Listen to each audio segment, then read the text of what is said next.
கரூர் பேருந்துயரம் வழக்கில் சிறப்பு விசாரணை குழு மற்றும் தனிநபர் ஆணைய விசாரணையை நிறுத்தி வைத்து உச்சநீதிமன்றம் உத்தரவிட்டுள்ளது. கரூரில் கடந்த 27ஆம் தேதி நடைபெற்ற தமிழக வெற்றிக் கழகத்தின் பிரச்சாரக் கூட்டத்தில் நெரிசல் ஏற்பட்டு 41 பேர் உயிரிழந்தனர். இந்த விவகாரம் குறித்து விசாரணை நடத்த அருணா ஜெகதீசன் தலைமையில் ஒரு நபர் ஆணையம் அமைக்கப்பட்டது. மேலும் வடக்கு மண்டல போலீஸ் ஐஜி அஸ்ரா கார்க் தலைமையில் சிறப்பு விசாரணை குழு அமைக்க சென்னை உயர்நீதிமன்றம் தனி நீதிபதி உத்தரவிட்டிருந்தார். உயர்நீதிமன்றத்தின் இந்த உத்தரவை எதிர்த்து தாவேக சார்பில் உச்சநீதிமன்றத்தில் வழக்கு தொடரப்பட்டது. பாதிக்கப்பட்டவர்கள் தரப்பிலும் சிபிஐ விசாரணை கோரி மனுக்கள் தாக்கல் செய்யப்பட்டன. இந்த மனுக்கள் மீதான விசாரணை உச்சநீதிமன்ற நீதிபதி ஜே.கே. மகேஸ்வரி, என்.வி. அஞ்சரியா ஆகியோரின் அடங்கிய அமர்வின் முன்பு நடைபெற்று வந்த நிலையில் தீர்ப்பு வழங்கப்பட்டது.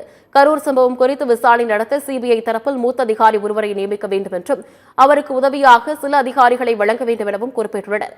சிபிஐ விசாரணையை உச்சநீதிமன்ற முன்னாள் நீதிபதி அஜி ரஸ்தோகி தலைமையில் 3 பேர் கொண்ட குழு கண்காணிக்கும் என்றும் இந்த கண்காணிப்பு குழுவில் தமிழ்நாடு பிரிவைச் சேர்ந்த 2 IPS அதிகாரிகள் இடம்பெற வேண்டும் என்றும் ஆனால் அவர்கள் தமிழகத்தைச் சேர்ந்தவர்களாக இருக்கக்கூடாது என்றும் சுட்டிக்காட்டப்பட்டுள்ளது.